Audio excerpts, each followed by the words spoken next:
નમસ્કાર દર્શક મિત્રો, આપ જોઈ રહ્યા છો નિર્માળ ન્યૂઝ અને નિર્માળ ન્યૂઝના ખાસ કાર્યક્રમ નવલી નવરાત્રિમાં આપની સાથે હું છું ધર્મી નકુમ. હાલ નવરાત્રિના પાવન પર્વ ચાલી રહ્યા છે અને આજે છે મિત્રો છઠ્ઠું નોરતું. 5 નોરતા ગયા છે, આજે છઠ્ઠું નોરતું છે. ત્યારે છઠ્ઠા નોરતામાં ખાસ કરીને કયા માતાજીની પૂજા અર્ચના કરવામાં આવે છે, કયો રંગ, 9 અલગ અલગ રંગની 9 નોરતામાં અલગ અલગ નોરતા દરમિયાન ખાસ મહત્વ હોય છે. ત્યારે છઠ્ઠા નોરતામાં કયા રંગનું મહત્વ હોય છે, કયા પ્રકારે દાન પુણ્ય કરવું જોઈએ, કયા પ્રકારે ઉપવાસ કરવો જોઈએ અને કયા પ્રકારે માતાજીની આરાધના કરવી જોઈએ જેથી આપણી માતા જે છે તે પ્રસન્ન થાય અને ભક્તોને ખાસ કરીને આશીર્વાદ આપે. આ તમામ સવાલોના જવાબ આપવા માટે આપણી સાથે જોડાયા છે દીપેનભાઈ રાવલ, જેઓ જ્યોતિષાચાર્ય છે. દીપેનભાઈ, સૌથી પહેલા હાર્દિક સ્વાગત છે આપનું નિર્માળ ન્યૂઝમાં. જય શ્રી મહાકાલ. સૌથી પહેલા જો આપણે શરૂઆત કરીએ તો મારે આપની પાસેથી એ જાણવું છે કે આજે જ્યારે છઠ્ઠું નોરતું છે ત્યારે આજે ખાસ કરીને કયા માતાજીની પૂજા અર્ચના કરવામાં આવે છે? યા દેવી સર્વભૂતેષુ માતૃરૂપેણ સંસ્થિતા નમસ્તસ્યે નમસ્તસ્યે નમસ્તસ્યે નમો નમઃ. નવલી નવરાત્રિનો આ શુભ પર્વ જ્યારે ચાલી રહ્યો હોય છે અને જ્યારે છઠ્ઠા દિવસમાં જ્યાં આપણે માતાજીને યજન કરવા માટે આ દિવસની અંદર માતાજીનું પૂજન, વ્રત, જપ, તપ કરવા માટે આતુર હોઈએ છીએ, ત્યારે છઠ્ઠા નોરતાના દિવસે મા ભગવતી કાત્યાયની દેવીનું વિશેષ પૂજન અર્ચન કરવું ખૂબ જરૂરી છે અને માટે જ મા કાત્યાયની દેવી છઠ્ઠા નોરતે જ પૂજા કરવામાં આવે છે. અને આ મા ભગવતી કહેવાય છે કે મા ભગવતીનું સ્વરૂપ એકદમ સૌમ્ય, રૂડું અને બાળકોને વરદાન આપનાર હોય છે. માટે આપણે તો એમના બાળકો જ કહેવાઈએ અને માટે જ આ મા ભગવતી કાત્યાયનું સ્વરૂપનું છઠ્ઠા નોરતાનું વિશેષ મહત્ત્વ હોય છે. વિશેષ વાત કરીએ તો કાત્યાયની માતાજીની જો આપણે પૂજા કરવી હોય તો તમારે સફેદ વસ્ત્ર ધારણ કરવા, સફેદ વસ્ત્ર ધારણ કરીને સફેદ રંગનું આસન રાખીને જો તમે મા ભગવતી કાત્યાયની પૂજા કરો છો તો ચોક્કસ તમને લાભ મળે. કારણ કે સફેદ રંગ શાંતિનું પ્રતીક હોય છે અને મનને તમામ પ્રકારની શાંતિ આપનાર પણ સફેદ રંગ હોય છે. માટે જ કાત્યાયની દેવીનું આ વ્રત કરવા માટે સફેદ વસ્ત્રો ધારણ કરવા ખૂબ જરૂરી છે અને માટે જ વિશેષ આગળ વાત કરીશું, પરંતુ અત્યારે એટલું જ જણાવીએ કે કાત્યાયની માતાજીની પૂજા છઠ્ઠા નોરતે જ કરી શકીએ છીએ અને તેનું વિશેષ લાભ અને ફળની પણ પ્રાપ્તિ કરાવતા હોય છે.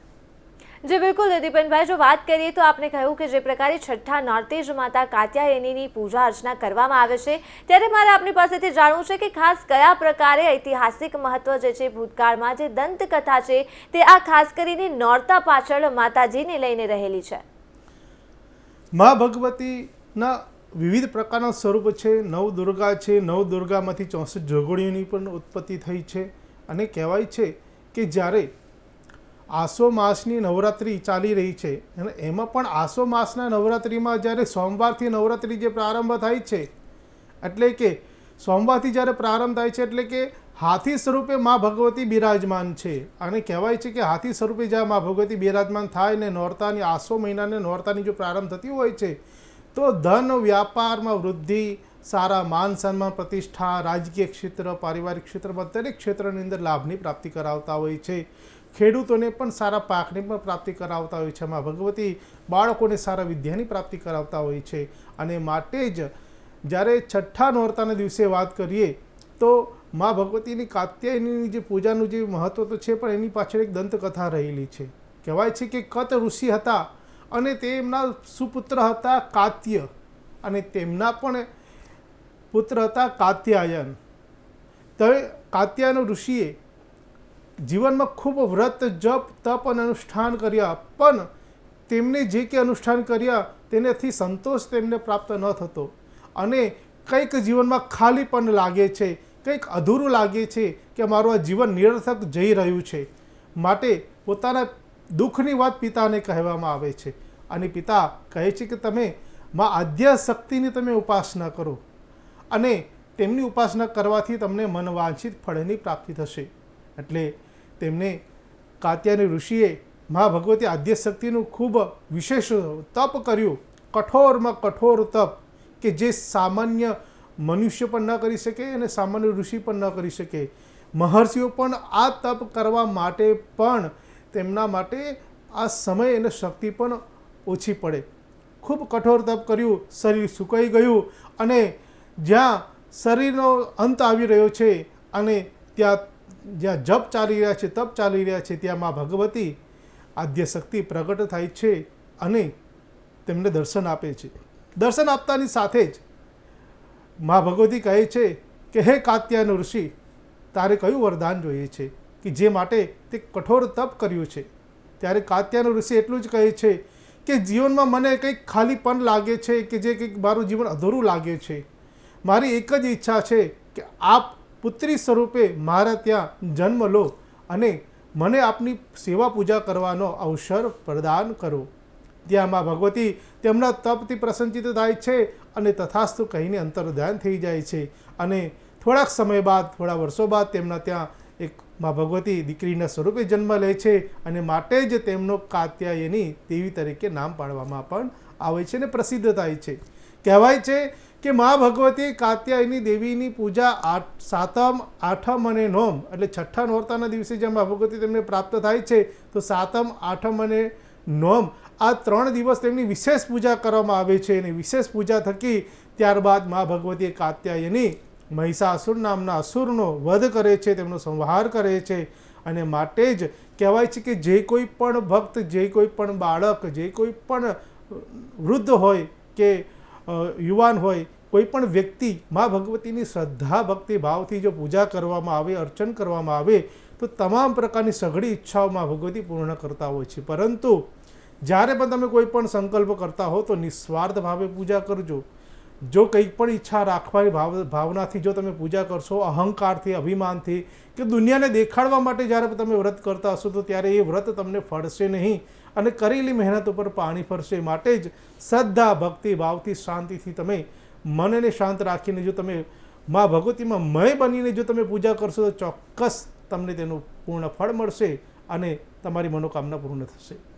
બિલકુલ દીપેનભાઈ, જો આગળ વાત કરીએ તો કયા પ્રકારે આજે છઠ્ઠા નોરતા દરમિયાન માતાજીનો શણગાર કરવો જોઈએ અને ખાસ કરીને ભક્તોએ પોતે કયા પ્રકારે વસ્ત્રો ધારણ કરવા જોઈએ જેથી કરીને માતા પ્રસન્ન થાય? ખૂબ જ સુંદર પ્રશ્ન છે કે જ્યારે પણ આપણે મા ભગવતીની પૂજા કરતા હોય છે, તો આપણે મનમાં એક આતુરતા હોય છે કે કઈ રીતે સેવા કરવી જોઈએ, કેવી રીતે પૂજા કરવી જોઈએ, માનું કઈ રીતે યજન કરવું જોઈએ. તો વિશેષ કરીને માતાજીના સ્વરૂપ વિશે તો જો તમને જણાવીએ તો માતાજીના 4 ભુજાઓ છે, સિંહ ઉપર બિરાજમાન છે મા ભગવતી કાત્યાયની. જમણા હાથના ઉપરના ભાગમાં અભય મુદ્રા છે, બીજા હાથમાં એમ કહેવાય છે કે વર મુદ્રા છે, ડાબા હાથની અંદર ઉપરના હાથ જે છે ડાબી બાજુમાં ત્યાં તલવાર ધારણ કરેલા છે અને કમળ ધારણ કરેલા છે. કહેવાય છે કે મા ભગવતીનું આ સ્વરૂપ જે છે સૌમ્ય સ્વરૂપ છે અને સફેદ રંગના વસ્ત્રો ધારણ કરેલા છે. અને જ્યારે મા ભગવતીની જો તમે પૂજા કરો છો તો તમારે કંઈ જ નથી કરવાનું. તમારે ફક્ત તમારા પાસે કંકુ, ચોખા, અબીલ, ગુલાલ, સિંદૂર, હળદરથી માતાજીની વિશેષ પૂજા કરશો. તમે તેમનું ધ્યાન, આવાહન, આસન માટે પુષ્પ, 3 ચમચી જલ, પાદ્ય અર્ઘ્ય, આચમન માટે જલ, પંચામૃત અર્પણ કરજો. વિશેષ સ્નાન કરાવજો, જેમાં રાત્રિ સૂક્ત છે, સિદ્ધગુંજિકા સ્તોત્ર છે અને શ્રી સૂક્ત છે. આ બધા સ્તોત્રના પાઠ કરી શકો છો અથવા બ્રાહ્મણ દ્વારા દુર્ગા સપ્તસતીનો પાઠ પણ તમે કરાવી શકો છો. ત્યારબાદ માતાજીની પૂજા પૂર્ણ થાય, અભિષેક પૂર્ણ થાય એટલે તેમને શુદ્ધોદક સ્નાન કરાવો, વસ્ત્ર અર્પણ કરવા, તેમને સરસ મજાના અલંકારો અર્પણ કરવા, પગની માછલીથી લઈને માથાના ટીકા સુધીના શણગાર તેમને અર્પણ કરવા, રેશમના વસ્ત્રો અર્પણ કરવા. બની શકે તો લાલ, ગુલાબી અને સફેદ અને યલો, પીળા રંગના આ 4 રંગના જો શણગાર તમે માતાજીને અર્પણ કરશો તો વિશેષ તમને લાભ તો મળશે જ.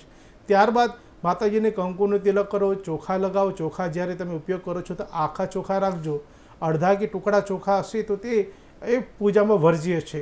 ત્યારબાદ તેમને સરસ મજાના સફેદ રંગના પુષ્પ છે, ગુલાબનું પુષ્પ છે તે અર્પણ કરી શકો છો. પુષ્પની માળા તમે પણ એ રીતે અર્પણ કરી શકો છો. સફેદ અને લાલ જે રંગની જે માળા એટલે કે ગુલાબની માળા હોય છે તે અર્પણ કરશો. અબીલ, ગુલાલ, સિંદૂર, હળદર અર્પણ કરજો. ધૂપ, દીપ અને નૈવેદ્ય અર્પણ કરજો. બની શકે તો માવાની મીઠાઈ જો હોય દૂધની તો એ તમે અર્પણ કરશો તો માતાજીની વિશેષ લાભ, વિશેષ કૃપા તમને મળશે, કારણ કે તેમને ખૂબ જ પ્રિય છે. ત્યારબાદ માતાજીને જો ફળ અર્પણ કરવામાં આવે તો કહેવાય છે કે માતાજીના સફરજનનું ફળ જો તમે અર્પણ કરશો તો તેનાથી પણ તમને વિશેષ લાભ મળે, કારણ કે ફળો ઘણા બધા છે પણ એમાં જો સફરજન તમે અર્પણ કરશો, કારણ કે તમારા જીવનની જે મુસાફરી છે તે મા ભગવતી સફળ બનાવે અને તમને સરસ ફળની પ્રાપ્તિ થાય.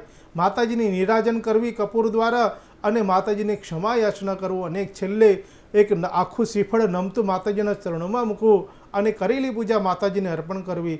આ રીતે જો તમે પૂજન યજન કરશો, માતાજીને શણગાર કરશો, માતાજીની ભક્તિ કરશો તો ચોક્કસ મા ભગવતી કાત્યાયનીની કૃપાની તમને પ્રાપ્તિ થશે. ખૂબ સુંદર માહિતી આપી દીપેનભાઈ. આપે આ વાત કરી આપણે કે કયા પ્રકારે માતાજીનો શણગાર કરવો, ભક્તોએ કયા પ્રકારે ધ્યાન રાખવું, ત્યારે હવે આગળ વાત કરીએ તો ભક્તો આ નવરાત્રિ દરમિયાન ઉપવાસ પણ કરતા હોય છે. ઘણા લોકો 9 દિવસ માટે ઉપવાસ કરતા હોય છે. પરંતુ જો આપણે છઠ્ઠા નોરતાની વાત કરીએ તો છઠ્ઠા નોરતામાં ભક્તોએ કઈ કઈ બાબતે ઉપવાસમાં ધ્યાન રાખવું જોઈએ, પોતે કયા પ્રકારે આહાર લેવો જોઈએ અને માતાજીને કયા પ્રકારે પ્રસાદ ચડાવવો જોઈએ? ખૂબ જ ઉત્તમ પ્રશ્ન છે, કારણ કે ઘણા દેવી ભક્તો હોય છે કે જે વ્રત ઉપવાસ કરતા હોય છે અને ઘણા ભક્તો જાણકાર પણ હોય છે. તો આ વ્રત ઉપવાસ દરમિયાન આ 9 દિવસ દરમિયાન બની શકે તો તમે ફળનો આહાર લેશો તો વિશેષ તમને લાભ મળે. કારણ કે ફળોનો આહાર જ કયો છે એટલે કે ફલાહાર. પછી તમે સૂકી ભાજી ખાશો કે મોરૈયો ખાશો કે અલગ અલગ પ્રકારની ફરાળી વાનગીઓ ખાશો તો એનો કંઈ મતલબ રહેતો નથી. દૂધ તમે પી શકો છો અને ફળોનો આહાર છે એ પણ તમે લઈ શકો છો. તો આટલી વસ્તુઓ જો તમે સાત્વિકતાથી જો તમે ગ્રહણ કરો છો તો ચોક્કસ માતાજીની તમને કૃપા મળે. બની શકે તો ક્રોધ નહીં કરવાનો, અહંકાર નહીં કરવાનો, હું કરી શકું, મારા દ્વારા જ થાય છે, અને અભિમાન આવે તો પણ આ પૂજાનું ફળ પણ મળતું નથી. કોઈને ક્રોધમાં આવીને બોલવું નહીં, હાથ ચાલકી નહીં કરવાની એટલે કે કોઈને મારવું નહીં. બની શકે તો મનને શાંત રાખવું, ક્રોધને સંયમમાં રાખવું, બ્રહ્મચર્યનું પાલન કરવું, લસણ અને ડુંગળી જેવી વસ્તુઓથી દૂર રહેવું, તેના દુર્ગંધથી, તેના જે દુર્ગંધ હોય તેનાથી પણ દૂર રહેશો તો ચોક્કસ તમને લાભ મળે. ઘરની અંદર સુખમય વાતાવરણ હોય, કોઈની સેવા કરવી, ગરીબોને ઘરેથી કંઈ પણ બનાવેલી વસ્તુ હોય તે પણ તે દિવસે માતાજીને પ્રસાદ સ્વરૂપે જો તમે ગરીબોને ખવડાવો તો પણ તેનો લાભ મળે. અને ઘરે બ્રાહ્મણોને બોલાવી દુર્ગા સપ્તસતીનો અવશ્ય પાઠ કરાવવો. અને આમ કરવાથી મા ભગવતીની કાત્યાયની કૃપાની તમને પ્રાપ્તિ થાય અને કરેલા કર્મનું ફળ તમને શુભ ફળની પ્રાપ્તિ કરાવે. અને જો આપણે વાત કરીએ દાન પુણ્યની તો નવરાત્રિ દરમિયાન આમ તો આપણા હિન્દુ ધર્મમાં દાનનું એક આગવું જ મહત્વ રહ્યું છે, પરંતુ ખાસ કરીને તહેવારોમાં આપણે હિન્દુઓ આગવું દાન કરતા હોઈએ છીએ, વિશિષ્ટ દાન કરીએ છીએ. તો નવરાત્રિમાં અને તેમાં પણ જો છઠ્ઠા દિવસની વાત કરીએ તો કઈ કઈ વસ્તુઓનું દાન કરવાથી માતાજીના જે ભક્તો છે તેમને લાભ મળે છે? માતાજીની વિશેષ કૃપા પ્રાપ્ત કરવા માટે સૌપ્રથમ તો એ છે કે શનિવારનો દિવસ છે, છઠ્ઠો નોરતાનો દિવસ એટલે કે શનિવાર આવે છે. તો એ શનિવારના દિવસે તમે 7 ધાન્ય તમે તેનું દાન કરી શકો છો. અને તમારા માથા પરથી જે લીલા મગ હોય છે 1 કિલો કે 2 કિલો કે 3 કિલો જેવી શક્તિ તેવી ભક્તિ સાથે તમે મગ લેજો. તમારા માથા પરથી વારણ કરીને બરાબર મા ભગવતી કાત્યાયની દેવીનું નામ લઈને તમે ગરીબોને અર્પણ કરી દો. ચોક્કસ તમારી તમામ પ્રકારની બાધાઓ હોય કે સમસ્યા બધી દૂર થઈ જશે. આવનાર સમય એકદમ શુભકારી મંગલકારી રહેશે. તમારું શરીર હળવું બની જશે, તમને થાક નહીં લાગે, તમને તાવ નહીં આવે, તમે બીમાર નહીં પડો અને તમને કાર્ય કરવામાં અલગ પ્રકારની ઉર્જાઓ તમને પ્રાપ્ત થશે. માટે આ વિશેષ ખાસ કાર્ય કરશો. અને જો વાત કરીએ આપણે રંગોની, હવે 9 નોરતા હોય છે, અલગ અલગ 9 રંગનું મહત્વ હોય છે, અલગ અલગ 9 માતાજીની આરાધના આ નવરાત્રિ દરમિયાન કરવામાં આવે છે. ત્યારે આજે જ્યારે છઠ્ઠું નોરતું છે, છઠ્ઠા નોરતા દરમિયાન કયા રંગનું સૌથી વિશેષ મહત્વ છે અને શા માટે? રંગનું વિશેષ મહત્વ એટલા માટે હોય છે કે રંગ જે છે ને એ મનને અનુરૂપ હોય છે, મનને સાનુકૂળ હોય છે. માટે જેવા તમે રંગ ધારણ કરો ને તેવી જ ઉર્જાઓ તમને મળે. એટલા માટે જ મા ભગવતી સફેદ રંગના વસ્ત્રો એટલા માટે ધારણ કર્યા છે કે તેમના ભક્તોને સૌમ્ય સ્વરૂપના દર્શન આપી શકે, જેથી ભક્તો ડરે નહીં, બીક ન લાગે. પરંતુ શનિવારનો દિવસ છે એટલે શનિવારના દિવસે વાદળી રંગ હોય, જાંબલી રંગ હોય, ભૂરો રંગ હોય, જો તમે આ ધારણ કરો છો અથવા આ વસ્તુ પણ જો તમે માતાજીને શણગાર સ્વરૂપે તમે અર્પણ કરો છો તો પણ તમને વિશેષ કૃપાની પ્રાપ્તિ થાય. મન તમારું શાંત રહે, એકાગ્રચિત્ત મનથી તમે કામ કરી શકશો, તમને કાર્યની સફળતાઓ મળશે. જે હેતુથી, જે સંકલ્પથી જે તમે કાર્ય કરશો, જે પૂજા કરશો તેનું વિશેષ ફળ તમને પ્રાપ્ત થશે. અને જો આગળ આપણે વાત કરીએ તો નવરાત્રિ દરમિયાન આપણે નાની નાની બાળાઓ જે સાક્ષાત માતાજીનું સ્વરૂપ હોય છે, કન્યાઓને આપણે જમાડીએ છીએ, ત્યારે આ કન્યાઓને જમાડવા પાછળનું શું મહત્વ હોય છે અને ખાસ કરીને છઠ્ઠા નોરતા દરમિયાન કયા પ્રકારે કન્યાઓને જમાડવાની વિધિ હોય છે? નવરાત્રિના વ્રત દરમિયાન તમે વિશેષ પ્રકારના તમે માતાજીની પૂજા કરતા હોવ છો. પહેલા નોરતાથી લઈને 9 દિવસ સુધી માતાજીની તમે સેવા પૂજા કરો છો. પરંતુ જેમ કહેવાય છે કે આદ્ય શક્તિ એટલે કે મા જગદંબાના સ્વરૂપના જો દર્શન કરવા માટે જ્યારે તમે આરાસુર અંબાજી ધામ જાઓ છો, પણ જો તમે ભૈરવ દાદાના દર્શન નથી કરતા તો તેનું ફળ નથી મળતું. તે જ રીતે ઘરની અંદર જ્યારે તમે કુંભ ઘટ સ્થાપન જે કરેલું હોય છે અને તેમની આગળ માતાજીના સ્વરૂપ જે મૂકેલા હોય છે, તેમની રોજ અલગ અલગ દેવીના સ્વરૂપમાં જો તમે આહવાન કરો છો, પૂજા કરો છો, તે પૂજન પૂર્ણ કર્યા બાદ તમે જ્યારે ઉપવાસ કરતા હો છો ત્યારે છઠ્ઠા નોરતે એમ કહેવાય છે કે 6 થી લઈને 7 વર્ષની જે દીકરી હોય છે તેમની તમે પૂજા કરી શકો છો. તેમને કંકુનું તિલક કરવો, ચોખા લગાવવા, તેમના ચરણ પાદુકા ધોવા અને તેમને સરસ મજાના વસ્ત્રો અને શણગાર અર્પણ કરવા અને તેમને કહેવાય છે કે ખીર, પૂરી અને કેવો મગ જે બનાવેલો મગ હોય છે તે પણ તમે જમાડી શકો છો. આટલી વસ્તુ જ્યારે તમે જમાડો છો તો તમને છઠ્ઠા નોરતાનું વિશેષ ફળની પ્રાપ્તિ થાય છે. અને જો તમને વધારે ઈચ્છા થાય કે મારે 9 દીકરીઓને જમાડવા છે તો પણ તમે એ દિવસે 9 દીકરીઓને પણ તમે જમાડી શકો છો. તેમાં કોઈ પણ પ્રકારનો બાદ રહેતો નથી. એને કહેવાય છે કે 2 વર્ષથી લઈને 10-11 વર્ષની જે દીકરી હોય છે એમ કહેવાય છે કે મા ભગવતીનું સ્વરૂપ કહેવામાં આવે છે, આદ્ય શક્તિ સ્વરૂપ કહેવામાં આવે છે. અને તેમની પૂજા કરવાથી તમે એમ જ સમજો કે તમારા ઘરે સાક્ષાત મા જગદંબા પધાર્યા છે, તમે તેમની પૂજા કરી રહ્યા છો અને મા ભગવતી તેમનું સ્વરૂપ હોય છે તે પૂજા સ્વીકાર કરે છે. અને માટે જે કહેવત છે કે ન જાને કી સ્વરૂપ મેં મિલ જાય નારાયણ, તો મા ભગવતી કયા સ્વરૂપમાં તમારા ઘરે આવે છે તે આપણે જાણી શકતા નથી, પણ જ્યારે તમે જે શ્રદ્ધા ભક્તિ ભાવથી પૂજા કરો છો તો તેનું ચોક્કસ તમને ફળ મળશે. બિલકુલ દીપેન મહારાજ, જો વાત કરીએ તો વિવાહ ઉત્સુક જે યુવતીઓ હોય છે, જે યુવાનો હોય છે, તેમને માતાજી ખાસ કરીને ફળ આપે છે. તો જે છઠ્ઠું નોરતું હોય છે ત્યારે જે વિવાહ ઉત્સુક યુવાનો યુવતીઓ હોય છે તેમને કયા પ્રકારે માતાજીની આરાધના કરવી જોઈએ જેથી કરીને તેઓના વિવાહને લઈને જે તેમની ઈચ્છા છે તે પૂર્ણ થાય?